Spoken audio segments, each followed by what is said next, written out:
എന്താണ് electoral bond എന്ന് നോക്കാം. രാഷ്ട്രീയ പാർട്ടികൾക്ക് കോർപ്പറേറ്റുകൾ പോലുള്ള സ്ഥാപനങ്ങൾക്ക് സംഭാവന നൽകാനുള്ള ഏറ്റവും നിയമപരമായ ഒരു വസ്തുതയാണ് ഇലക്ട്രൽ ബോണ്ട് എന്ന് പറയുന്നത്. SBIയുടെ ശാഖ മുഖേനയാണ് ഈ ബോണ്ട് നിലവിൽ വരിക. അതായത് 1000, 10000, ലക്ഷം, 10 ലക്ഷം, കോടി തുടങ്ങിയ രൂപയുടെ ബോണ്ടുകൾ ബാങ്കിൽ നിന്ന് പണമടച്ച് ഈ കോർപ്പറേറ്റുകൾക്ക് വാങ്ങാം. ഏതെല്ലാം രാഷ്ട്രീയ പാർട്ടികൾക്ക് ഈ പണം സ്വീകരിക്കാം എന്നതാണ് ചോദ്യം. ഏറ്റവും ഒടുവിൽ നടന്ന തിരഞ്ഞെടുപ്പിൽ 1% വോട്ടെങ്കിലും ലഭിച്ചിട്ടുള്ള രാഷ്ട്രീയ പാർട്ടി ആയിരിക്കണം.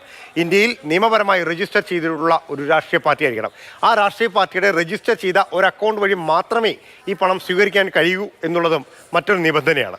മാത്രമല്ല, പണം നൽകുന്നയാളുടെ വിവരങ്ങളോ മറ്റു കാര്യങ്ങളോ പുറത്തുവിടില്ല എന്നുള്ളതാണ് ഇതിനകത്ത് ഏറ്റവും ശ്രദ്ധേയമായ കാര്യം. 2018 ഈ പദ്ധതി നിലവിൽ വന്നതിന് ശേഷം പണത്തിൻ്റെ കണക്ക് ആദ്യമായി പുറത്തു വരുന്നത്.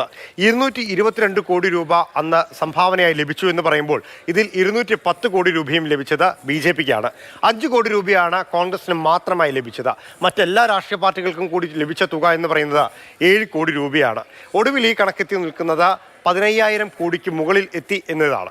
മാത്രമല്ല, ഇലക്ഷൻ കമ്മീഷൻ ഈ വിഷയവുമായി ബന്ധപ്പെട്ടുകൊണ്ട് ആദ്യം തന്നെ രംഗത്തെത്തിയിരുന്നു. ഇതിൻ്റെ സുതാര്യത ഇല്ല എന്നതാണ് ഇലക്ഷൻ കമ്മീഷൻ ചൂണ്ടിക്കാണിച്ച പ്രധാനപ്പെട്ട വിഷയം. കണക്കുമായി ബന്ധപ്പെട്ടുകൊണ്ടുള്ള പല കാര്യങ്ങളും ഇലക്ഷൻ കമ്മീഷന് അറിയാൻ കഴിയില്ല എന്നുള്ളത് മറ്റൊരു വിഷയമാണ്. പൊതുജനങ്ങൾക്ക് ഇതുമായി ബന്ധപ്പെട്ടുകൊണ്ട് ഒരു ബന്ധവും വരുന്നില്ല എന്നുള്ളത് ഒരു ന്യൂനതയായി ഇലക്ഷൻ കമ്മീഷൻ തന്നെ കാണിച്ചിട്ടുണ്ട്. നാളിതുവരെയായി ഇലക്ട്രൽ ബോണ്ട് വഴി 1 രൂപ പോലും സംഭാവന വാങ്ങാത്തതും ഇലക്ട്രൽ ബോണ്ട് വിഷയത്തിൽ നിയമപരമായ നടപടികൾക്ക് തുടക്കം കുറിച്ചതുമായ രാഷ്ട്രീയ പാർട്ടി എന്ന് പറയുന്നത് CPM ആണ്.